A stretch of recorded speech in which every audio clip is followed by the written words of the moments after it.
Hi guys, welcome to Click Chat with Venkatesh.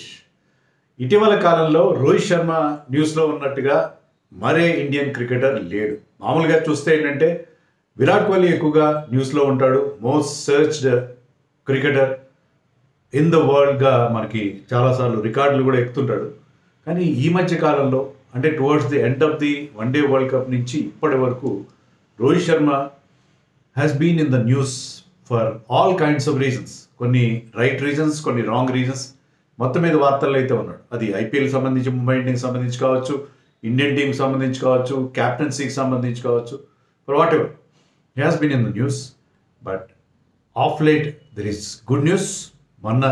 నిన్న కాక మొన్న 2 రోజుల క్రితం అతను ఆడిన ఒక అద్భుతమైన innings 121 not out against Afghanistan was really A career defining innings అని నేను అంటాను. చాలా పెద్ద మాట కదా అది.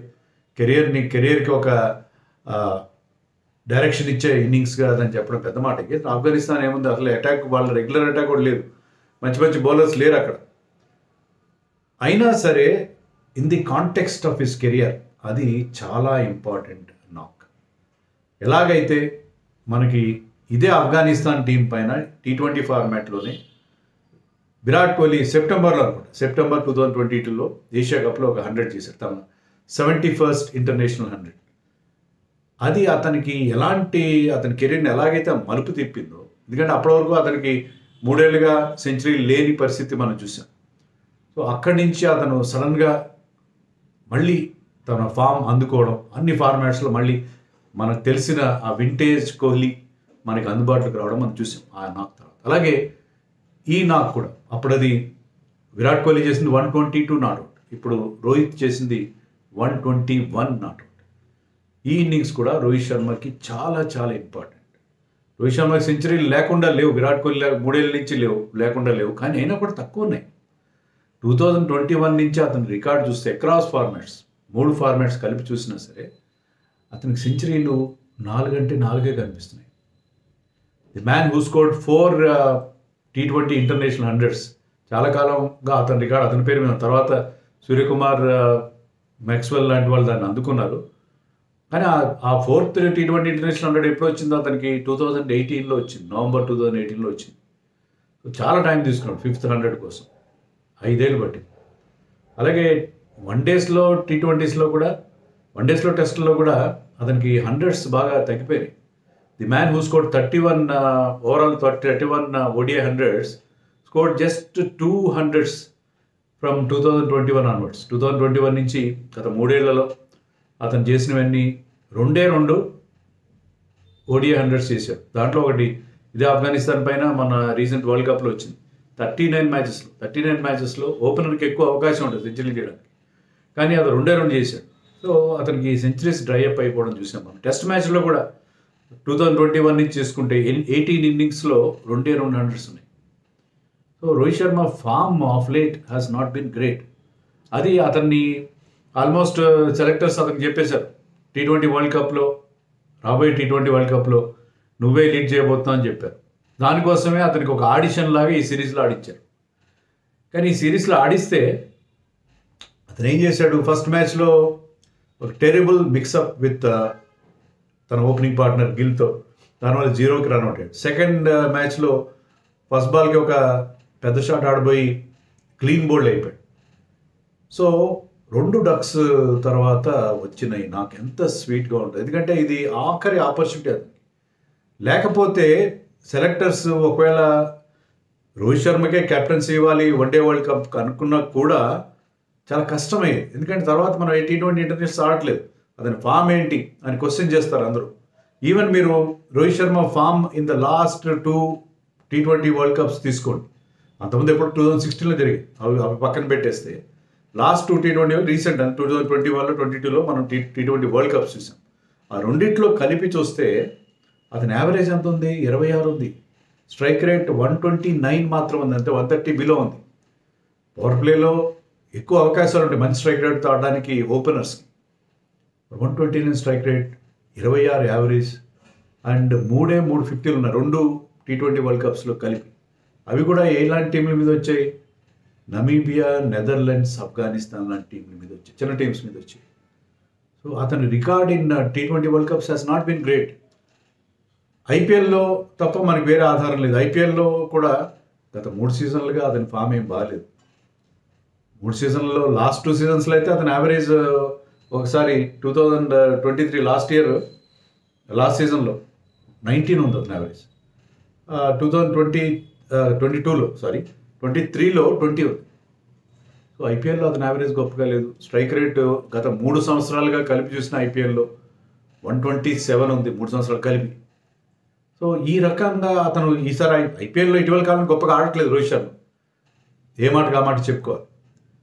సో అతన్ని క్యాప్టెన్గా అనుకుని అతని క్యాప్టెన్సీ అతనికి అప్పచెప్పడానికి చాలా కష్టమయ్యేది సెలెక్టర్స్. యాక్చువల్లీ ఈ నాక్ వల్ల రోహిత్ శర్మ క్యాప్టెన్ అయిపోయాడు మన T20 వరల్డ్ కప్కి అని చెప్పచ్చు. ట్విట్టర్లో కూడా ఎవరైనా చెప్పారు. నేను దాని గురించి రోహిత్ శర్మ ఇన్నింగ్స్ని పొగుడుతూ అతని బెస్ట్ T20 ఇంటర్నేషనల్ అంటే ఇదే అంటే ఏం అటాక్ ఉంది ఆఫ్ఘనిస్తాన్ చెత్త అటాక్ మీద చేస్తే మీరు క్రికెట్ గురించి తెలిసిన వాళ్ళు కూడా ఇలా మాట్లాడతారు ఏంటని ఎవరో ఒక ఆయన మన రాష్ట్రానికి చెందినవాడు కదా ఎవరో ఆయన కామెంట్ పెట్టాడు. కానీ అతని కెరియర్ కాంటెక్స్ట్లో చాలా ఇంపార్టెంట్. కొత్త చాప్టర్ ఓపెన్ అయింది.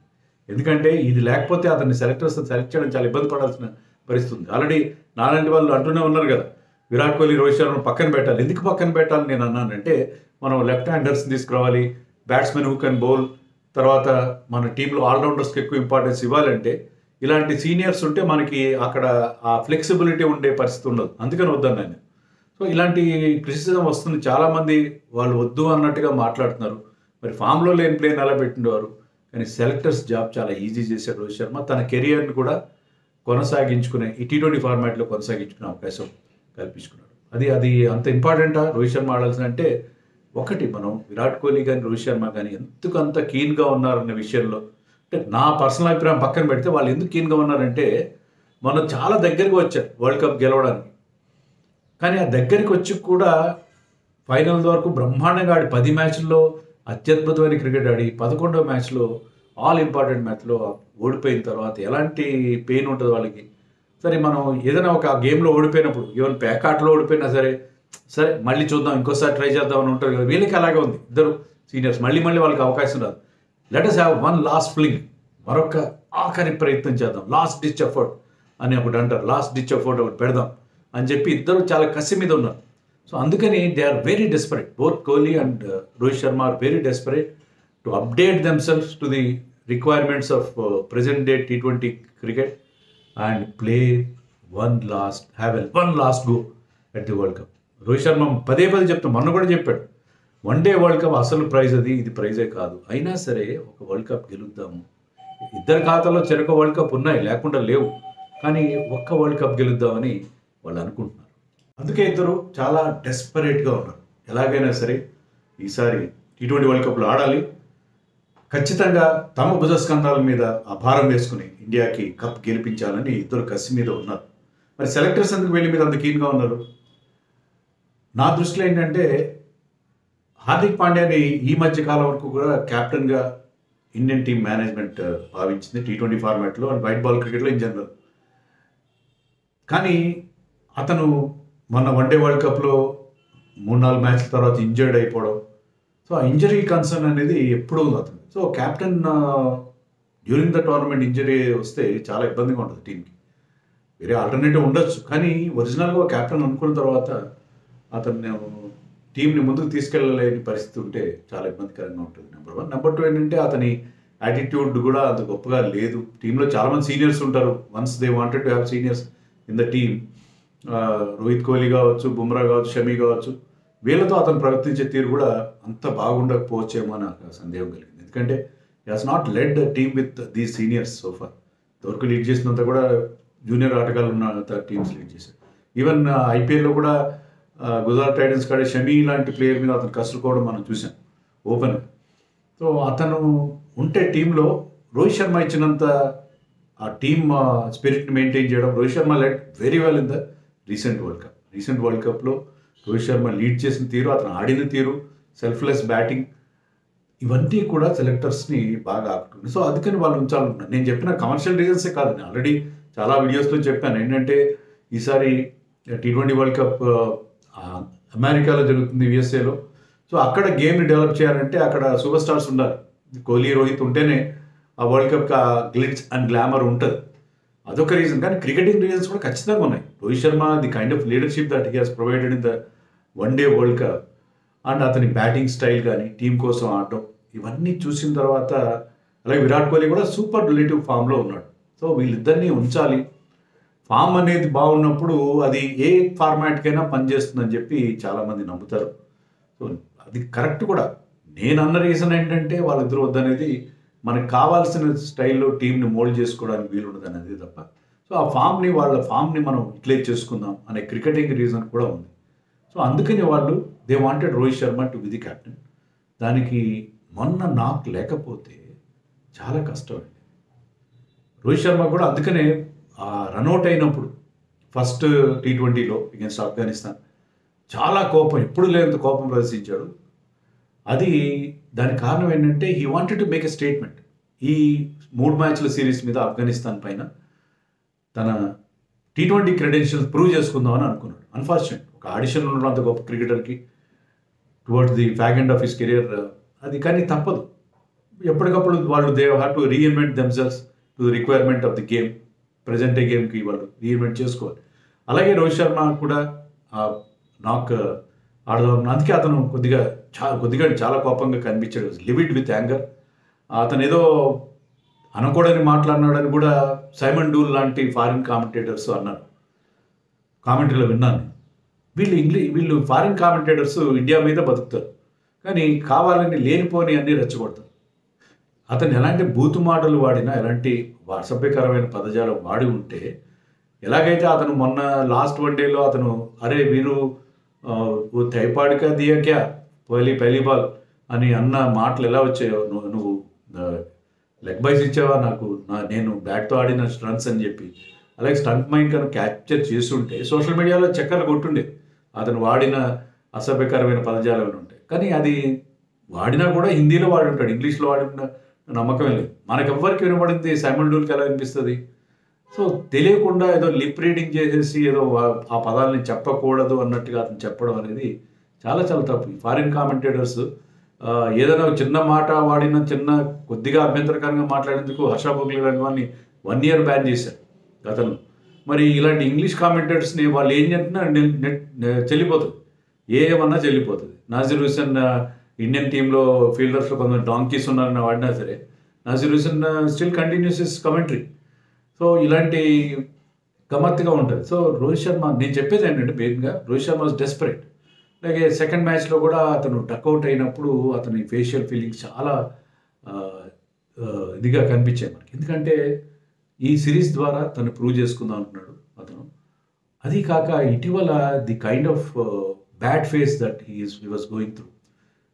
వన్ డే వరల్డ్ కప్ బాగా సాగింది, కానీ ఫైనల్లో ఓడిపోవడం అనేది నిజంగా ఒక్కసారి కాళ్ళ కింద నేల కదిలిపోయినట్టు, ఒక భూమి కదిలిపోయి భూమిలోకి ఒక 100 అడుగుల లోతుకు దిగిపోయినట్టు ఆ ఫీలింగ్ ఎలా చెప్పలేం. మనకే అలాగ అనిపించింది. మనం కూడా వారం రోజులు, 10 రోజులు, నెల రోజుల వరకు మామూలు మనుషులు కాలేదు వరల్డ్ కప్ డిఫీట్ తర్వాత. ఇప్పుడిప్పుడే మనం మళ్ళీ నార్మల్స్కి వస్తున్నాం. మరి క్యాప్టెన్గా కప్ అందుకున్నాను, కప్ గెలుచుకుని ఆ రోజు కప్ అందుకుంటున్నాను అహ్మదాబాద్లో అని ఎక్స్పెక్ట్ చేసిన రోహిత్కి 10 మ్యాచ్లు బాగా ఆడిన 11 ఎలా ఉంటుంది ఫీలింగ్? తర్వాత హార్దిక్ పాండ్యాని తీసుకొచ్చి బోల్డెన్ డబ్బులు పోసి తీసుకొచ్చారు, బాగానే ఉంది ముంబై ఇండియన్స్. మరి తీసుకొచ్చిన తర్వాత క్యాప్టెన్సీ ఎందుకు ప్రకటించారు వాళ్ళు అంత అర్జెంటుగా? నాకు అర్థం కాలేదు. Take the example of Sunrisers హైదరాబాద్లో కూడా ప్యాట్ కమిన్స్ని తీసుకున్నారు మన ఆక్షన్లో, కానీ ఎయిడెన్ మార్కరమ్ క్యాప్టెన్గా ఉన్నాడు. తర్వాత వాళ్ళ టీం మేనేజ్మెంట్ కానీ టీంలో ముఖ్యులు కానీ చెప్పింది ఏంటి? మేము సరైన సమయంలో డెసిషన్ తీసుకుంటాం అబౌట్ క్యాప్టెన్సీ అని చెప్పి వాళ్ళు ఊరుకున్నారు. అది కదా చేయాల్సింది. వరల్డ్ కప్ విన్నింగ్ క్యాప్టెన్ ఉన్నాడు Pat Cummins, international team captain అతను, టెస్ట్ మ్యాచ్లో వన్డేల్లో టీంని గెలిపించిన క్యాప్టెన్. ఇమీడియట్గా ప్రకటించేయచ్చు వాళ్ళు ఎందుకు ప్రకటించలేదు? రైట్ టైంలో ప్రకటిద్దాం, ఇంకా వరల్డ్ కప్ ఇంత నెక్స్ట్ సీజన్ ఆఫ్ IPL చాలా టైం ఉంది కదా, చూద్దాం, అన్ని ఆప్షన్స్ పరిశీలిద్దాం అన్నట్టుగా వాళ్ళు. కానీ ముంబై ఇండియన్స్ వాళ్ళు హార్దిక్ పాండ్యాని తేవడమే కాకుండా ఇమీడియట్గా అతన్ని క్యాప్టెన్గా కూడా ప్రకటించారు. Rohit Sharma already world cup ఓడిపోయిన బాధల్లో ఉన్నాడు. అతని మీద తీసుకొచ్చి హార్దిక్ పాండ్యాని తీసుకొచ్చి బోల్డెన్ డబ్బులు పోసి హార్దిక్ పాండ్యా లేకపోతే టీం కి ఫ్యూచర్ లేదన్నట్టుగా తీసుకొచ్చి టీంలో అతను పెట్టారు. కెప్టెన్సీ విషయంలో అతనికి చెవిలో చెప్పినా బాగుండేది, హార్దిక్ పాండ్యాని కెప్టెన్ చేయదలుచుకున్నాం, ఓపెన్గా ఎందుకు ప్రకటించాలి? ప్రకటించడం వల్ల చాలా చాలా ఇబ్బంది కలిగింది వాళ్ళ టీంకి ఇబ్బంది కలిగింది, వాళ్ళ బ్రాండ్ ఇమేజ్కి ఇబ్బంది కలిగింది. తర్వాత అది ఎందుకు చేయాల్సి వచ్చింది నాకు అర్థం కాలేదు. ఇమీడియట్గా ఎందుకు ప్రకటించాల్సి వచ్చింది? That was not necessary at all. దానివల్ల రోహిత్ శర్మకి ఇంకా కూడా చాలా ఇబ్బందిగా, చాలా ఎంబారసింగ్ సిచ్యుయేషన్. ఇక్కడ 5 ట్రోఫీలు వాళ్ళు గెలిపించి పెట్టిన క్యాప్టెన్కి ఇలాగైనా వాళ్ళు ట్రీట్ చేసేది. బహుశా వాళ్ళు అనుకుని ఉంటారు, రోహిత్ శర్మ లాంటి ఇండియన్ క్యాప్టెన్ ఉన్న టీంలో హార్దిక్ పాండ్యాని క్యాప్టెన్సీ ప్రకటిస్తే ఇండియన్ సెలెక్టర్స్కి వేరే ఆప్షన్ ఉండదు. వాళ్ళు హార్దిక్ పాండ్యానే క్యాప్టెన్ చేయాలి, రోహిత్ శర్మని పక్కన పెట్టి అని చెప్పి ఏమైనా అలాగా just to preempt that situation అలాగేమైనా చేశారేమో నాకు అనిపించింది. I could be wrong, but నాకైతే అలా అనిపించింది. లేకపోతే అవసరం లేదు, there was no need to make him captain. ఇంకా సీజన్ చాలా రోజులు ఉండగా. సో ఇలాంటి చాలా దెబ్బలు తిన్నాడు రోహిత్ శర్మ. అతను ఏమనుకున్నాడంటే because selectors are in favour of sending him as captain for the T20 world cup. కానీ దానికి తనని తాను ప్రూవ్ చేసుకోవాలి. అందుకని ఆ కాంటెక్స్లో ఎలాగైతే విరాట్ కోహ్లీకి ఆ నాక్ ఎంత బాగా ఉపయోగపడిందో అలాగే రోహిత్ కూడా అలాగే ఉపయోగపడింది. దానికోసం అతను చాలా హోంవర్క్ కూడా చేశాడు. ఎందుకంటే have you ever seen Rohit Sharma playing those switch hits or reverse sweeps? నేనేది చూడండి, I been watching lots of cricket చాలా రోజుల నుంచి. నేనైతే రోహిత్ శర్మ ఎప్పుడు క్రికెటింగ్ షాట్స్ ఆడతాడు. అతని ఫుల్ షాట్లో కొంత అనార్థడాక్సీ ఉండొచ్చు, ఫ్రంట్ ఫుట్ మీదకి వచ్చి ఫుల్ షాట్ కొడతాడు, కానీ mostly place all cricketing shots, beautiful and graceful looking shots. When he's in full flow is a treat to watch. అతను కానీ విరాట్ కోహ్లీ కానీ క్రికెటింగ్ షాట్స్ని నమ్ముకుంటారు. ఈ అప్పర్ కట్స్, ర్యామ్ షాట్స్, ఈ రివర్స్ స్వీప్స్ సాధారణంగా కొట్టారు. అలాంటిది పర్ఫెక్ట్గా ఎగ్జిక్యూట్ కూడా చేశాడు మొన్న మ్యాచ్లో. చాలా పర్ఫెక్ట్, అంటే ఎంత ప్రాక్టీస్ చేశాడు దానికోసం, ఎంత డెస్పరేట్గా ఉన్నాడు రోహిత్ శర్మ అనేది మనకు అర్థం. సో అది ఆ ప్రాక్టీస్, నోబుల్ ఇంటెన్షన్, అంటే ఆ ఇంటెన్షన్ కసి అతన్ని డ్రైవ్ చేసింది ఆ నాక్లో. సో దట్ నాక్ ఈస్ వెరీ వెరీ ఇంపార్టెంట్. అది ఒక కొత్త చాప్టర్ని ఓపెన్ చేస్తుంది. Definitely it is a career defining నాక్ అని అనిపిస్తుంది. సో ఎలాగైతే విరాట్ కోహ్లీకి ఆ 122 not out against the same opposition Afghanistan 2022 సెప్టెంబర్లో ఒక కొత్త చాప్టర్ని ఓపెన్ చేసిందో విరాట్ కోహ్లీ కెరియర్లో, అలాగే రోహిత్ శర్మ కూడా this could be the turning point after bad phase అని నేను అనుకుంటున్నాను. సో రోహిత్ శర్మ ఫిట్నెస్ విషయంలో ఎవరికైనా డౌట్ ఉంటే మీరు అనొచ్చు, ఇప్పుడు అది కొత్త చాప్టర్ అని చెప్పి. మొన్న చూశారు కదా, 40 ఓవర్ల పాటు బ్యాటింగ్ చేశాడు. తర్వాత సూపర్ ఓవర్లో కూడా బ్యాటింగ్ చేశాడు. మళ్ళీ 44 ఓవర్ల పాటు అదే ఇంటెన్సిటీతో బ్యాటింగ్ చేస్తూ, అదే ఇంటెన్సిటీతో టీంని లీడ్ చేస్తూ తన ఫిట్నెస్ని కూడా ప్రూవ్ చేస్తాడు. సో ఫిట్నెస్ విషయంలో అతను ఈ మధ్య కొంతమంది స్ట్రెంత్ అండ్ కండిషనింగ్ కోచెస్ కూడా చెప్పారు, అతను 6 ప్యాక్ ఉండకపోవచ్చు కానీ ఈజ్ వెరీ ఫిట్. ఫీల్డింగ్లో ఎప్పుడు అతని దగ్గర ల్యాప్సెస్ ఉండవు. Very safe fielder. May not be A spectacular looking fielder, but very very safe fielder. So fitness విషయంలో కూడా సందేహాలు ఉండాల్సిన అవసరం లేదు. రోహిత్ శర్మ ఈ నాక్తో నిజంగా తన కెరియర్ని, ముఖ్యంగా T20 కెరియర్ని మళ్ళీ కొనసాగిస్తున్నాడని చెప్పి మనకి కలిగింది. అలాగే ఇప్పుడు ఇంగ్లాండ్తో జరిగిపోయే సిరీస్ కూడా ముందు కూడా ఒక మంచి పాజిటివ్ నోట్ అందించింది ఇది. అది కూడా సిరీస్లో కూడా అతను బాగా బ్యాటింగ్ చేయడానికి, కెప్టెన్గా ఇండియాని గెలిపించడానికి అది మంచి టానిక్ లాగా పనిచేస్తుందని కూడా మనం ఎక్స్పెక్ట్ చేస్తాం కదా.